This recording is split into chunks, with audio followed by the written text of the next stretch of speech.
Mesdames et messieurs, bonjour. Nous revoici encore de nouveau pour la seconde partie du Café de la Mairie, où nous recevons Madame Florence Yawa Kuigan, candidate unie à la mairie d'Atapamé, commune Ogo 1, pour échanger, discuter, parler au Café de la Mairie.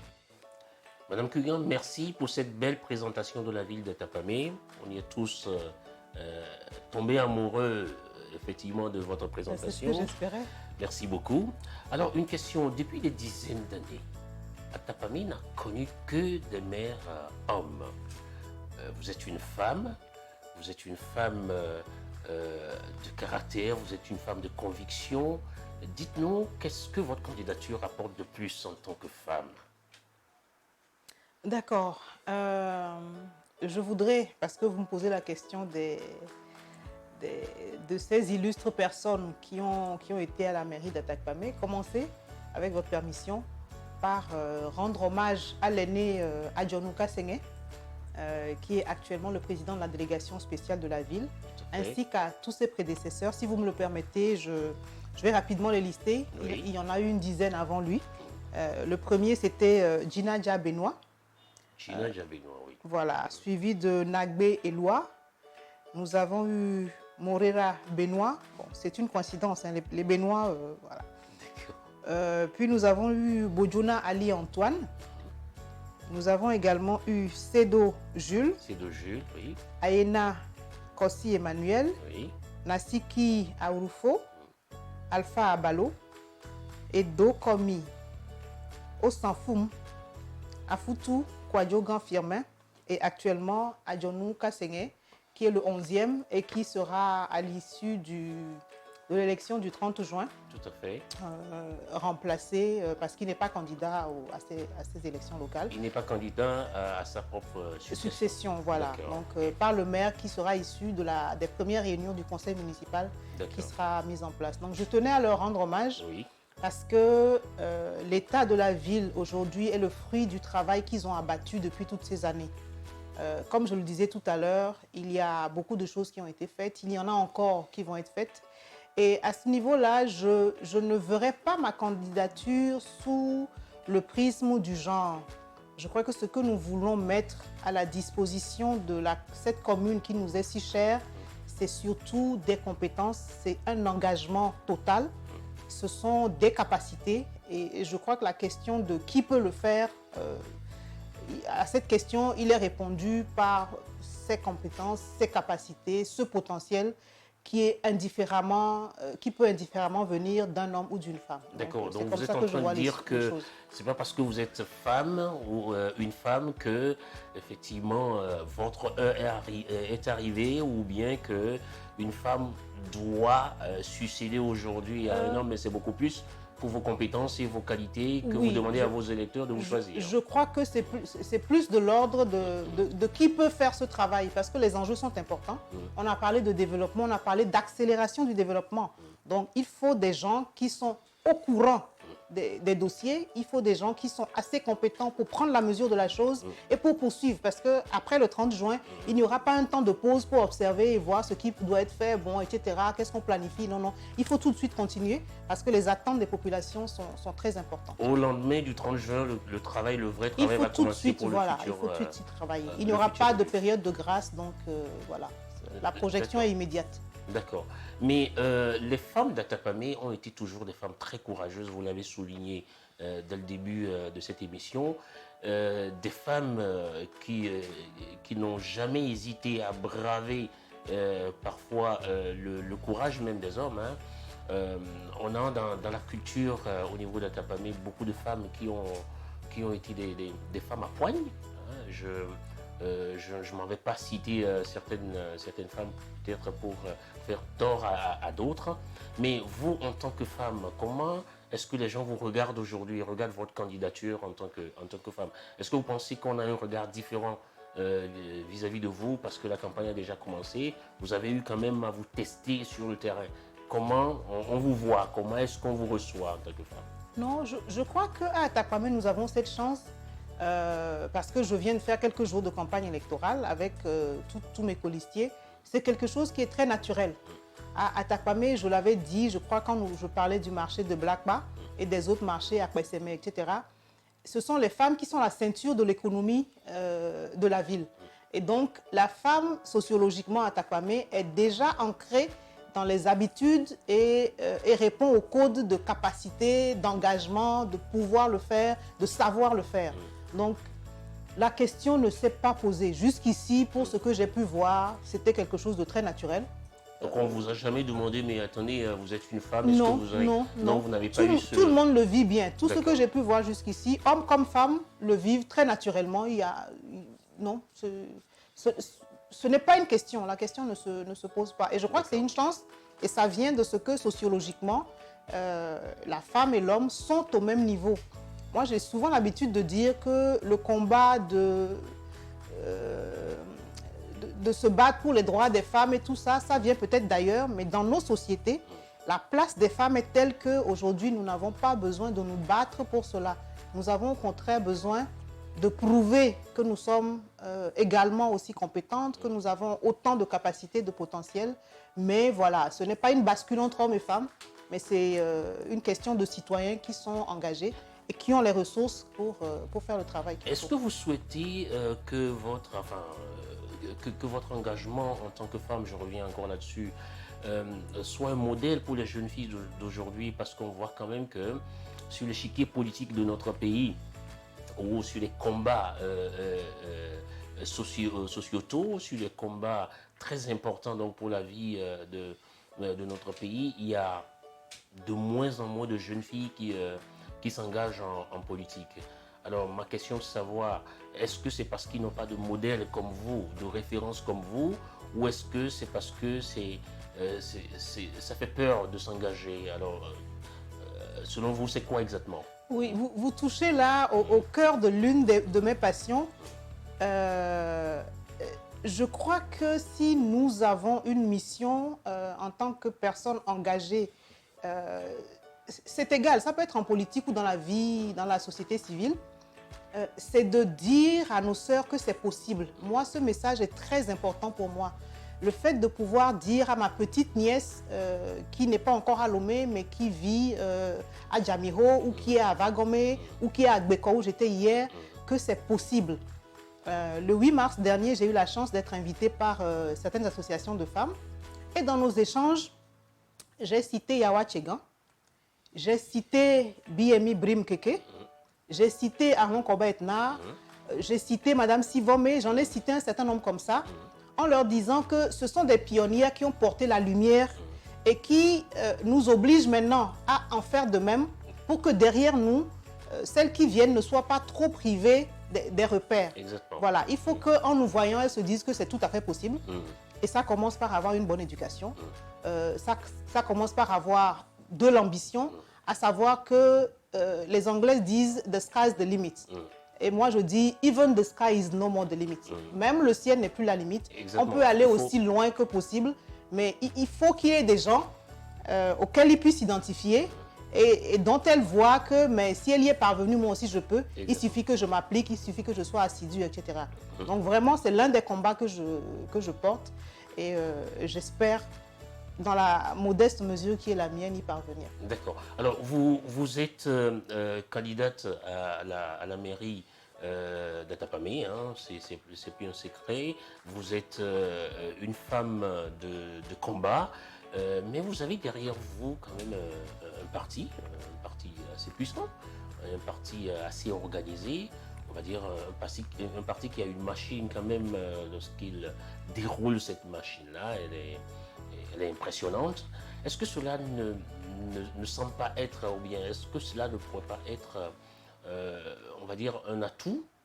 Enfin, c'est un atout, excusez-moi, mais est-ce que ça peut ne pas être aussi, on va dire, un handicap pour vous? Est-ce que ça ne l'est pas? Est-ce que les gens ne se disent pas, mais c'est encore unir? Alors, comment est-ce que vous vivez ça? Mais pour répondre à votre question, je partirai par le bout du résultat. Oui.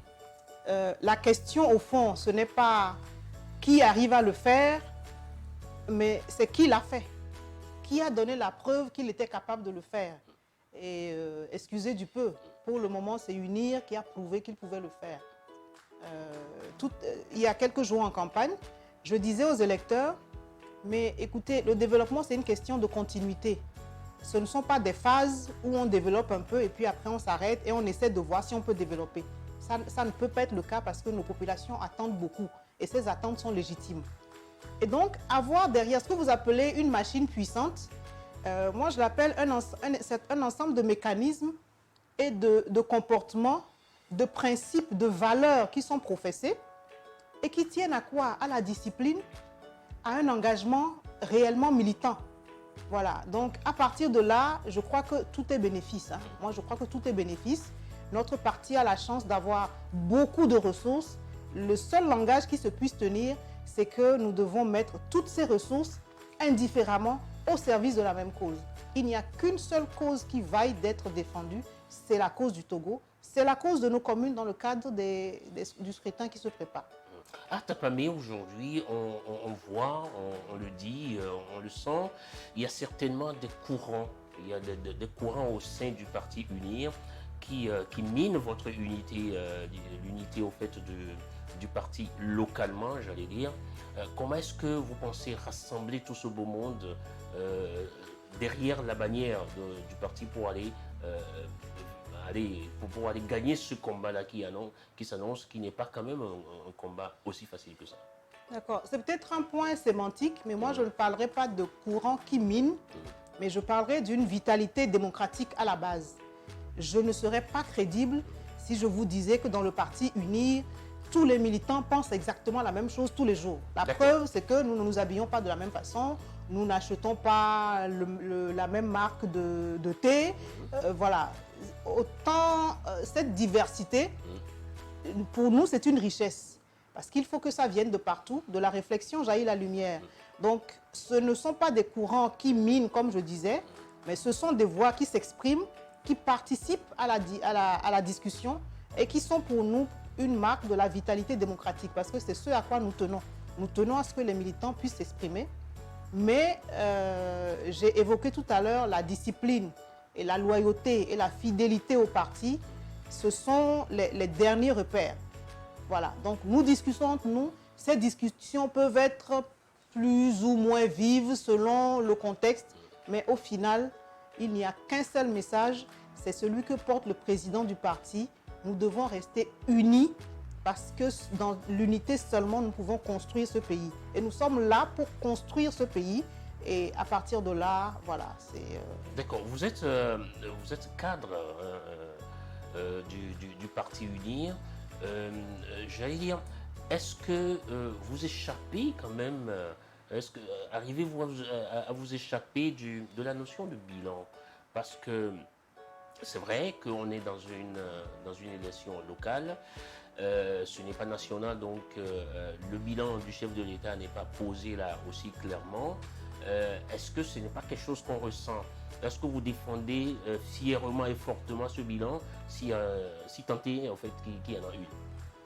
Oui, je vais vous répondre que non seulement je n'essaie pas d'échapper à la question du bilan, mais c'est justement ce bilan que nous revendiquons, nous les candidats qui avons eu l'honneur d'être présentés par notre parti. Nous revendiquons ce bilan et nous enchaînons sur ce bilan pour dire à nos populations, pour continuer l'œuvre, vous devez installer au niveau local des collectivités qui soient en phase avec le pouvoir central. Parce que, ne nous y trompons pas, le développement, ce n'est pas, je l'ai dit tout à l'heure, ce n'est pas une question sectarisée.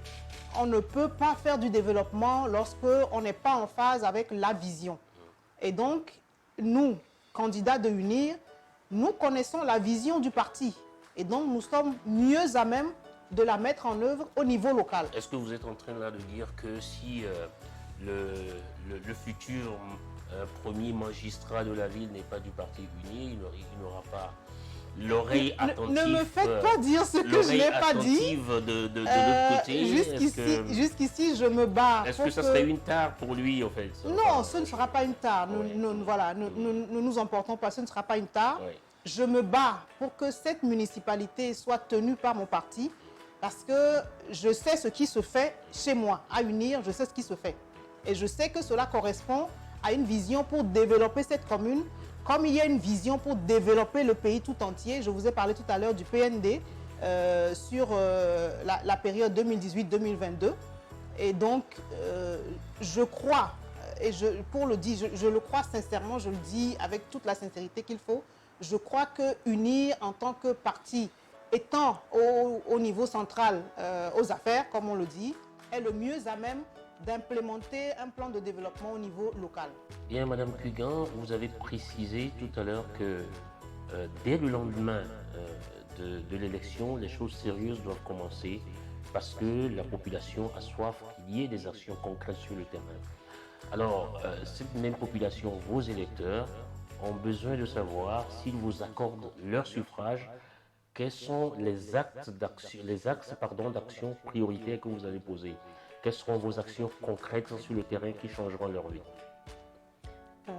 Merci pour la question. Avec votre permission, je vais juste faire un petit aménagement. Je ne parlerai pas de l'accession du parti UNIR au conseil municipal d'Atakpamé en termes d'hypothèse en disant si, mais je dirais quand. Voilà. Quand nous y serons. D'accord. Donc pour vous, ce n'est qu'une question de temps. Voilà. C'est-à-dire que nous avons pris rendez-vous avec nos électeurs pour le 30 juin. Je fais confiance à leur capacité d'analyse. Je fais confiance à leur raison. Je fais confiance à l'amour que nous partageons pour cette commune, pour faire le bon choix, pour faire le choix éclairé, pour faire le choix du parti UNIR. Alors, quand nous y serons, qu'est-ce que nous en ferons? Pour nous, la conception d'une élection, c'est un mécanisme qui est destiné à doter la commune d'un conseil municipal. Mais au-delà de ça, les réflexions les plus pertinentes sont celles qui sont plurielles. Donc, nous insisterons sur le fait que c'est toujours ensemble. Personne ne sera exclu. Nous mettrons un accent particulier sur cet appel que nous avons constamment lancé et qui est que chaque citoyen, quelle que soit par ailleurs sa conviction politique, quel que soit par ailleurs le courant dont il pourrait se réclamer, vienne fondre les énergies qui sont les siennes dans l'œuvre de construction nationale, dans l'œuvre de construction de nos communes. Donc, ceci étant dit, les collectivités décentralisées, dans le cadre de la loi sur la décentralisation et des textes qui l'accompagnent, ont un certain nombre de domaines de compétences. Mais le parti UNIR, dans les communes, n'ira pas construire les écoles toutes seules, n'ira pas mener la politique culturelle, la gouvernance locale. C'est quelque chose que nous aspirons à ne pas faire seuls. Nous ouvrirons toujours les portes de la mairie. Ça a une belle image, nous sommes ici au café de la mairie. Les mairies que nous aurons l'opportunité de diriger, nous les ouvrirons toujours à tous les courants politiques. Dans le cadre spécifique de la commune Ogou 1, actuellement, nous sommes 9 listes concurrentes pour la seule commune de Ogou 1. Ah oui. Oui, c'est une ville très disputée. Tout à fait. Nous nous réjouissons de cela par ailleurs. Est-ce qu'il y a tous les partis politiques aujourd'hui, ceux de l'opposition, qui sont dissociés? Oui. Et c'est également un motif de satisfaction. C'est une élection très plurielle. D'accord. Nous avons plusieurs partis d'opposition. Nous avons des coalitions, j'en ai vu. Nous avons également des listes indépendantes. Enfin, voilà. Celle qui m'intéresse, c'est la liste de UNIR. Alors, quand UNIR sera à la municipalité d'Atakpamé, la porte de la mairie restera toujours ouverte à toutes ces personnes qui ont souhaité à un moment se trouver en responsabilité par rapport au développement de la commune. Leurs idées seront toujours les bienvenues parce que de la réflexion plurielle jaillit la meilleure lumière et pour Atakpamé, nous avons besoin de la meilleure lumière. Je parlais des compétences des collectivités décentralisées. Il y a l'éducation, les écoles. J'ai parlé plutôt de nos deux institutions, le LIATA et le Collège Notre-Dame d'Afrique. Il y a le domaine de la santé. Il y a les infrastructures communautaires à remonter, à moderniser. Il y a également un domaine qui est très important, c'est celui de la culture. Tout à fait. Atakpamé. Je vais en venir d'ailleurs. Oui, allez-y. Atakpamé est si vous voulez, est un gisement de culture non encore complètement exploité. C'est-à-dire qu'il y a des choses qui sont très spectaculaires. Par exemple, je ne sais pas si vous connaissez ces danseurs qui sont perchés sur de hautes échasses, que nous appelons les tchébé. Oui. Voilà, que nous appelons tchébé, qui sont parmi, je l'ai lu par ailleurs, qui sont parmi les plus beaux spectacles des chassiers de toute l'Afrique, parce qu'il y en a comme ça dans d'autres coins d'Afrique également.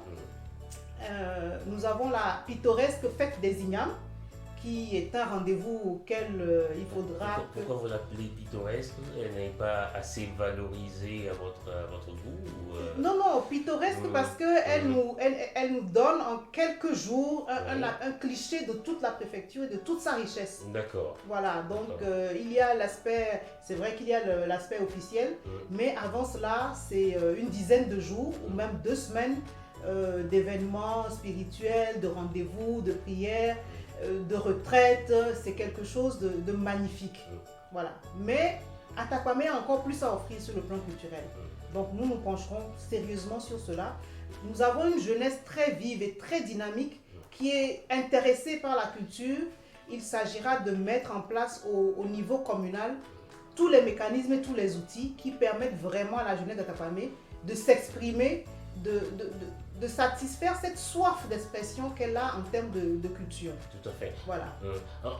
Avant de revenir encore à la culture d'Atakpamé, et quand on parle de la culture d'Atakpamé aujourd'hui, c'est vrai que c'est une culture, vous l'avez souligné au départ, assez cosmopolite aujourd'hui, mais la vieille ville ou même le cœur historique de la ville d'Atakpamé a des pratiques, on va dire, a des cultures ancestraux qui leur tient à cœur. Mais je reviens sur vous-même, Madame Kugan. Vous avez des responsabilités au niveau national. Je veux dire, de par votre métier, vous êtes très occupé à la présidence.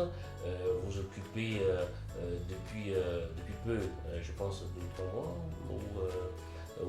ou un peu plus, effectivement, à la communication au niveau de la présidence. Vos électeurs auront besoin de savoir qu'est-ce qui se passe. Est-ce que vous aurez du temps à leur consacrer, parce que est-ce que après cela vous n'allez pas trop voyager, les affaires de la mairie ne seront pas peut-être pas gérées, la maire n'est pas là, ils ont besoin de savoir est-ce que vous aurez du temps consacré pour eux, comment ça va se passer, comment vous allez vous organiser, madame? D'accord. Alors comme je vous ai dit précédemment, le 30 juin nous allons élire des conseillers communaux. Donc toutes les personnes qui seront élues, j'espère que j'en serai, seront des conseillers communaux. Alors, après cette élection, l'élection du maire et de son adjoint et du second adjoint au maire se fera à l'intérieur de ce conseil communal. Je vous remercie d'envisager l'hypothèse la plus optimiste, celle où ma modeste personne sera appelée à être au service de cette population et de cette ville que nous adorons, que nous aimons profondément. Mais je voudrais vous dire que tout est question de motivation. Au début de cet entretien, j'ai eu l'opportunité de vous dire les miennes et je crois qu'elles sont suffisantes. Quand on est passionné de quelque chose, on ne va pas chercher le temps de le faire. Ce temps, on le trouve naturellement. Et quand il s'est agi d'organiser des élections communales et que ma ville, si chère à mon cœur, Atakpamé, avait besoin de personnes pour aller au conseil communal, je vous avoue il m'a fallu moins de temps qu'il ne faut pour battre des cils une fois. Il fallait que je sois de cette aventure. Et je sais que ce ressort de l'attachement viscéral que j'ai pour cette ville fera en sorte que j'aurai les capacités de m'organiser pour répondre à tout ce que ça implique en termes de charge de travail. D'accord, vous êtes en train de dire alors que pour Atakpamé, vous ferez tout, et c'est l'engagement. J'irai jusqu'au bout du monde pour Atakpamé. D'accord. Maintenant, parlons de la culture d'Atakpamé, de ce que vous comptez faire pour cette culture-là. Alors, depuis des centaines d'années que la ville d'Atakpamé est là, alors on a entendu des choses. C'est une ville assez particulière au niveau de la culture. C'est une culture qui se perd de nos jours et certainement des voix s'élèvent au niveau de la jeunesse pour le dire. Alors on parlera de la jeunesse pour terminer cette émission, mais sur le plan culturel, c'est quoi? Qu'est-ce que vous allez faire pour redynamiser la culture d'Atakpamé qui est fondée sur on va dire, le caractère un peu cosmopolite, mais en même temps aussi le noyau culturel d'Atapamé, qui est une culture IFE, avec des pratiques, avec des fêtes, avec des danses, etc., afin de ramener vers cette ville-là une sorte de tourisme culturel qui permet de rebooster l'économie de la ville. Comment comptez-vous le faire? D'accord, mais ça, j'ai envie de vous dire que nous aurons la chance de ne pas être obligés de réinventer la roue. Qu'est-ce que je veux dire par là? Vous avez parlé de la culture IFE, vous avez parlé de cosmopolitisme, et donc il y a la culture, à côté de cela, vous avez la culture oudou, vous avez les fonds, vous avez tout un ensemble. On a les akousso, voilà, on a les akousso, les cabiais. Voilà. La dernière fois, petite anecdote, j'ai beaucoup pris plaisir à danser avec un groupe folklorique dans le meeting que nous avons fait dans le canton de Oudou. Oui. Il y avait un groupe folklorique qui venait de Kanté et qui a vraiment mis le feu et voilà, ça a été très entraînant. C'est autant de richesses que nous n'avons pas besoin d'aller chercher ailleurs. Elles sont déjà présentes à Takwame parce que toutes ces ethnies, parce que toutes ces richesses sont déjà sur place. Et nous avons également la chance d'avoir accès aux personnes qui restent détentrices de cette richesse. Alors, encore une fois, ça va peut-être être faire de la répétition, mais il s'agira de mettre les énergies ensemble. Il s'agira de mettre les gens autour de la table pour discuter, comme vous et moi sommes actuellement au Café de la Mairie. Il s'agira d'avoir un cadre comme ça. Pourquoi pas vous solliciter pour que nous revenions de plus en plus souvent, mais dans une autre composition au Café de la Mairie. Mais voilà, nous réfléchirons à comment faire. Je n'ai pas de doute parce que je sais que l'amour que j'ai pour cette ville est partagé.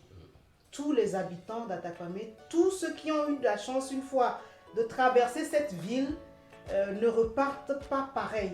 Voilà. Et donc toutes ces personnes, nous les mettrons autour de la table, nous discuterons, nous réfléchirons, nous remettrons plusieurs fois l'ouvrage sur le métier pour que cette riche culture puisse, je ne veux pas dire renaître, mais puisse s'exprimer à la mesure du potentiel qui est le sien. Et vous avez bien fait de parler de tourisme et subséquemment de développement de l'économie. Mais je crois que si nous parlons de la culture d'Atapame, c'est d'abord pour nous. Nous avons envie de retrouver un certain nombre de choses. Nous allons travailler à les retrouver. Et parce que nous savons que ces choses sont très belles, une fois que nous les aurons retrouvées, que nous les aurons remises en valeur comme elles le méritent, elles ne manqueront pas d'attirer du monde. Et à ce moment-là, nous parlerons de développement touristique, nous parlerons de développement culturel et nous comptons bien être un centre d'attraction dans ce domaine. D'accord. Alors, on voit sur le plan national, on suit depuis un moment donné le chef de l'État. Il est devenu le VRP du pays à l'extérieur. Il n'arrête pas de bouger. Il y a beaucoup de choses au fait, qui se font dans ce sens-là. Eh bien, ma question est de savoir ce PND dont on entend tant parler depuis quelques jours et la jeunesse d'Atapame dans tout ça. Parce que j'ai eu à croiser beaucoup de gens, beaucoup de jeunes d'Atapame, beaucoup d'amis qui sont originaires d'Atapame et qui sont aujourd'hui presque à la recherche d'emploi ou aussi dans la recherche d'emploi active et qui sont déçus, des gens qui vivent des drames personnels.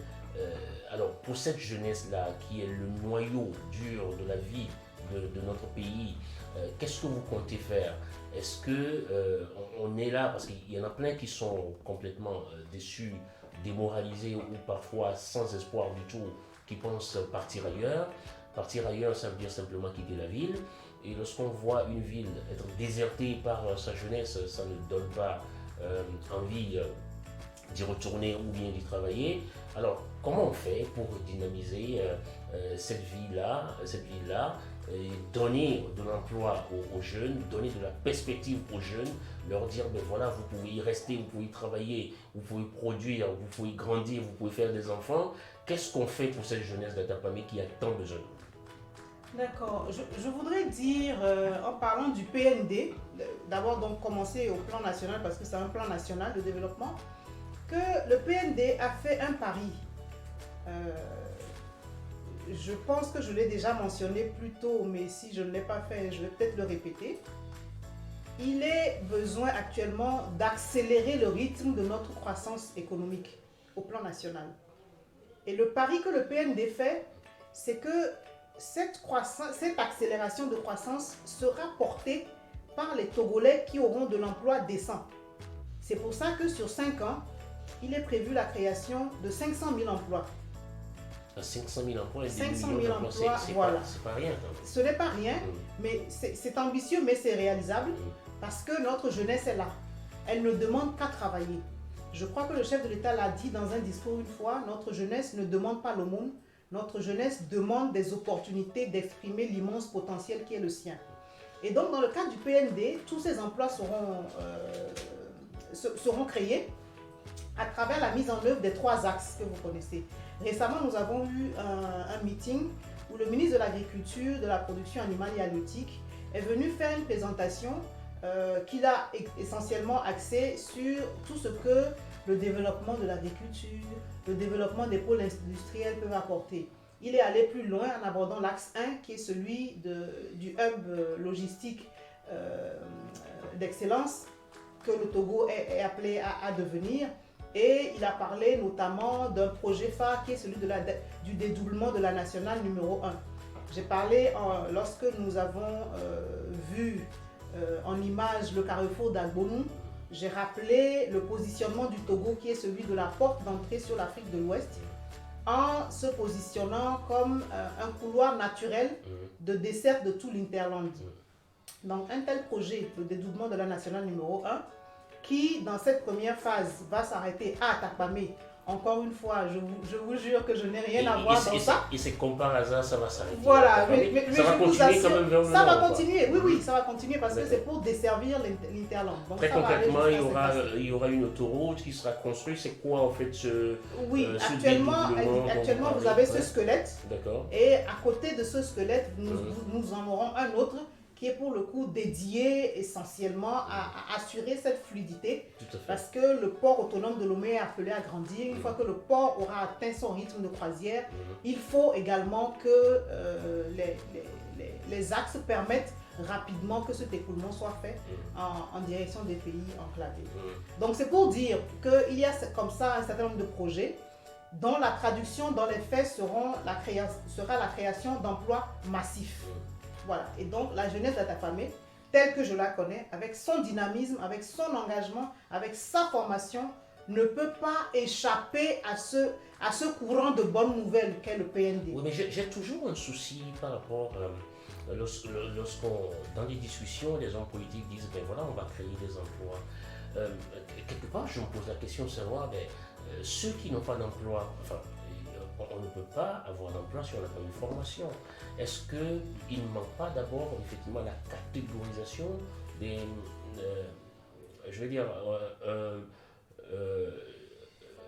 la catégorisation des besoins en formation, comment faire en sorte quand même qu'on puisse en amont lister les besoins dont on va faire appel au fait pour aller pour demander aux jeunes donc de venir postuler. Est-ce qu'on n'a pas une jeunesse qui est brave, qui a envie de travailler mais qui n'est pas formée? Est-ce qu'on ne va pas souvent chercher des formations spécifiques ou même terre à terre parfois ailleurs? Est-ce que cette jeunesse-là, on la donne envie au fait d'être formée? Donc je repose ma question autrement. Est-ce qu'il ne manque pas de formation spécifique je vous remercie de dire ça. Et je vous remercie parce que pour le coup, c'est actuellement ce qui est fait. Il y a 48 heures, le chef de l'État est allé à El Avagnon, dans la préfecture de l'Est-Mono, qui est une préfecture voisine de la préfecture de Lobou. Et il y a inauguré un IFAD, c'est un institut de formation en agro-développement. Celui-là était dédié à l'aquaculture. Il y a comme ça un projet dans le cadre du PND, la construction à travers le pays de 10 instituts pareils.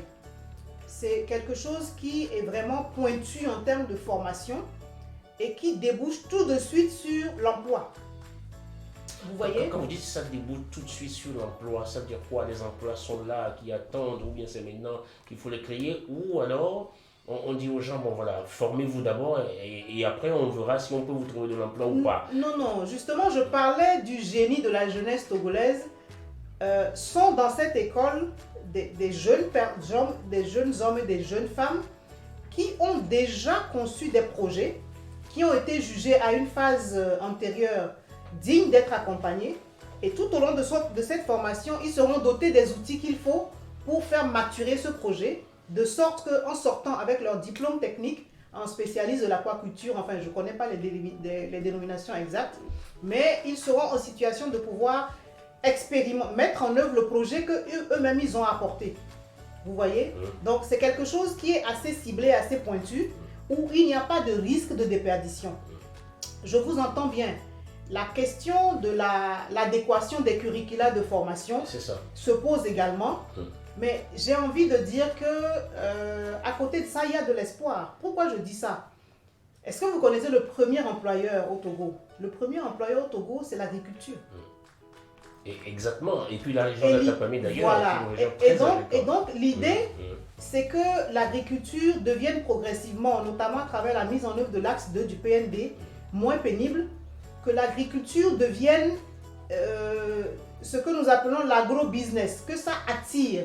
Parce que jusqu'ici, nous sommes dans un modèle où je cultive derrière ma clôture le piment qu'il me faut, la tomate, etc. J'ai quelques épis de maïs, je l'emmène au moulin, voilà, et je fais ma petite pâte le soir. Mais il faut aspirer à plus. Voilà. Donc le développement de l'axe 2 du PND va faire en sorte que nos agriculteurs vont évoluer donc de cette agriculture de stricte subsistance à des exploitations. Et il faut également, vous avez raison, les former pour cela. Mais il y a de la ressource. Ce que j'ai envie de dire, c'est qu'il y a de la ressource. Tout à fait. Mais si nous devons parler de l'agriculture, parce qu'effectivement, je me souviens, quand j'étais petit, il y avait une vieille chanson qu'on entendait à la radio. Je ne sais pas si j'ai la belle voix. Qui est très pertinente. Qui est très pertinente. Redonnez-la et on va voir, mais j'en ai une aussi en tête. Je pense. Il y a eu ça. Et il y a eu aussi, attendez, laissez-moi chanter, il y a eu également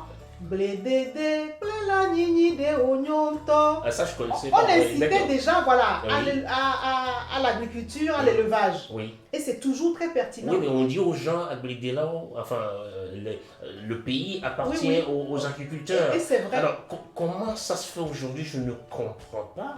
Comment ça se fait que lorsqu'on quitte Lomé pour aller à Saint-Cassé, lorsqu'on quitte Lomé pour aller à Néro, ou Lomé pour aller à Palimé, on a des terres, en fait, d'immenses terres, qui sont des terres fertiles. Exactement, et c'est l'enjeu, en fait. Et où souvent on ne voit personne, et qu'on voit notre jeunesse, effectivement, faire autre chose, ou bien parfois s'orienter vers des emplois qui sont beaucoup plus pénibles. Enfin, je ne vais pas citer certains emplois qui sont plus pénibles que l'agriculture, mais est-ce que ça veut dire qu'on n'a pas de modèle d'agriculteur riche, de modèles d'agriculteurs épanouis, de modèles d'agriculteurs qui sont fiers d'être agriculteurs et qui le font tous les jours et qui, qui peuvent travailler, faire autre chose, mais qui ont de l'agriculture, qui font de l'agriculture un métier. Exactement. Est-ce que ce n'est pas ça le problème? Il n'y a pas de modèle, il n'y a pas d'encouragement vers là. Et c'est tout l'enjeu. Oui. Vous avez parlé des terres arables qui sont très abondantes. Oui. Et j'ai mentionné précédemment l'agriculture de stricte subsistance. Il faut faire le lien entre ces deux. Et un certain nombre de politiques ont été mises en œuvre tout au long des années écoulées. Actuellement, nous avons le mécanisme incitatif de financement agricole qui est destiné à régler un certain nombre de questions structurelles auxquelles notre agriculture est confrontée. Je vous explique. On s'est rendu compte en regardant les chiffres que les agriculteurs n'ont quasiment pas accès au crédit agricole. Il n'y a pas de crédit agricole. Il n'y a pas de crédit agricole dédié. Et les banques classiques... Il y en avait avant. Il y en a eu, vous savez, comme moi, comment tout cela s'est passé. Et donc, cela a créé chez nos amis les banquiers, ce qui est tout à fait normal parce qu'ils sont, ils sont tenus par les ratios prudentiels, il faut faire attention, etc. il y a eu toute une période de latence où les agriculteurs n'avaient plus accès à cette ressource qui leur permettait de d'optimiser les chaînes de valeur. Donc des mécanismes comme celui du MIFA que j'ai cité tout à l'heure sont venus pour remédier à cet état de choses. Donc par sa mise en œuvre, je ne veux pas m'avancer à vous donner des chiffres qui ne seraient pas exacts parce que je n'ai pas spécifiquement préparé le MIFA en venant, mais après quelques mois d'exercice, le MIFA a donné des résultats probants qui incitent à ce qu'il soit porté à l'échelle, à ce qu'il soit augmenté.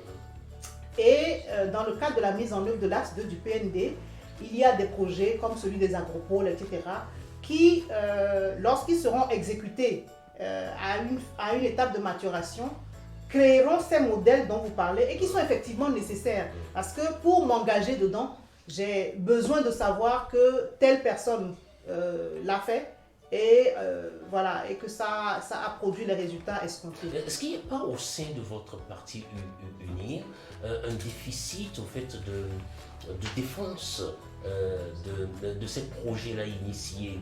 Est-ce qu'il y a, enfin, parce que parfois, lorsqu'on n'est pas sur YouTube, sur Facebook ou sur les réseaux sociaux, on a l'impression en fait qu'il y a des choses qui se font concrètement par le chef de l'État et que notre jeunesse n'est pas au courant. Est-ce que, tel que vous décriviez aujourd'hui les axes prioritaires, les axes du PND, est-ce qu'il n'y a pas un problème de canal de communication qui doit être destiné à cette jeunesse-là, qui n'est pas utilisée pour aller vanter les mérites de ces projets? Est-ce que vous pensez qu'il n'y a pas un problème de ce côté? Mais j'ai envie de vous dire que c'est le bon moment. Parce que nous sommes en train d'aller vers la décentralisation à la base. Et les collectivités territoriales communales sont le premier maillon à partir duquel le développement va s'impulser. Et donc, à l'intérieur de ces collectivités territoriales, j'ai parlé tout à l'heure de mécanismes de réflexion. Voilà, ça permettra d'être plus au contact. Et quand vous êtes plus au contact, quand vous les voyez tous les jours, vous pouvez parler. Quand vous les voyez une fois par mois, c'est un peu plus espacé, etc. Ce que je veux dire aussi, c'est que vous avez vous-même mentionné que le chef de l'État est un véritable ambassadeur du PND. Vous savez que sociologiquement, au Togo, nous avons cette culture du bien faire simplement. Nous avons la culture des réussites silencieuses. Chez nous, jusqu'ici, on ne parlait pas beaucoup. Il suffit de bien faire et on se dit les autres me voient faire et ça suffit. Ça, je connaissais pas la culture de la réussite silencieuse. Oui, au Togo. C'est-à-dire qu'on ne dit pas ce qu'on fait. Voilà. Enfin, on ne dit pas qu'on a réussi. Et c'est très ancré. C'est très ancré chez nous. C'est pas assez franco-français ou bien c'est pas.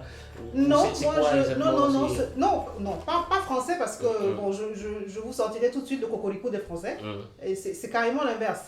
C'est-à-dire que chez nous, on a considéré pendant longtemps qu'il suffisait de bien faire et que voilà, soit les personnes à qui c'est destiné, elles le savent, donc ça suffit. Mais il est clair aujourd'hui qu'il faut bien faire, mais il faut également savoir faire. Et il faut également savoir dire ce qu'on fait. Voilà, donc progressivement, comme je vous ai dit, le moment est idéal. Je pense que le timing est pour le coup parfait. La mise en place des conseils communaux va rapprocher les collectivités territoriales des populations à la base et les espaces de discussion et d'échange qui se créeront, je crois, combleront progressivement ce gap-là que vous avez pu observer par ailleurs. D'accord. Bien, écoutez, Madame Cuigan, nous voici arrivés à la fin de cette émission. Mais bien avant toute chose, eh bien, vous allez vous regarder la caméra, vous allez vous adresser à vos futurs électeurs ou bien à vos électeurs. Vous allez leur dire effectivement ce que vous pensez, pourquoi il faut qu'ils votent pour vous, et quelles sont vos convictions et quel est l'appel de cœur que vous leur faites aujourd'hui, effectivement, vis-à-vis de cette population, vaillante population d'Adapamé ou de Kou, qui attend de vous. Voilà, caméra. D'accord, caméra. Que dire de plus? Je pense que nous avons dit beaucoup de choses. Ce qu'il faut retenir en dernier ressort, c'est que les élections sont le moment où le peuple est le plus en situation d'exercer son pouvoir. Et donc, arrivé à ce moment-là, il faut bien analyser, il faut bien considérer, il faut faire le bon choix.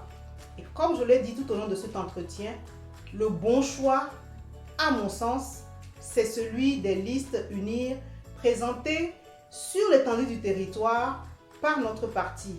Les conseillers municipaux issus du parti UNIR sont des personnes responsables et engagées, ce n'est plus à démontrer. Et donc, une fois installées aux commandes de ces collectivités territoriales, elles sauront mettre en œuvre à une étape ultérieure la politique de développement qui est déjà mise en œuvre au niveau central par le chef de notre parti, qui se trouve très heureusement être le chef de l'État. Merci beaucoup, Madame Cugan. Toute l'émission, toute l'équipe donc de cette émission vous souhaite bonne chance. Merci. Et je pense que nous allons vous retrouver, enfin j'espère, et c'est le souhait que je formulerai à tous ceux qui passeront dans cette émission. Alors je souhaite vous retrouver bientôt maire de la ville d'Atapamé, une ville qui vous est très chère et je précise ici aussi qui m'est très chère. Parce que je vous ai convaincu, voilà, ça me fait déjà... Qui m'est très cher parce que j'y suis né, j'ai grandi, j'ai fait toutes mes études et je profite de l'occasion pour envoyer mes salutations les plus chaleureuses à toute la population, à mes parents, à mes amis qui sont restés à Atapamé. Et je souhaiterais que dans l'avenir, effectivement, vous soyez réalisatrice de des projets que vous avez promis pour cette ville d'Atapamé. Chers amis téléspectateurs, merci d'avoir suivi cette émission, la première du Café de la Mairie. Je me réjouis de continuer cette aventure avec vous pendant encore une émission. Et puis après, il y a d'autres personnes, d'autres voix plus indiquées qui viendront reprendre cette émission-là. Et j'espère bien, grâce à vous, la continuer pour le bonheur, effectivement, de tous ceux qui font la vitalité de l'économie dans nos communes et dans nos villes, dans notre cher pays, le Togo. Merci et à très bientôt.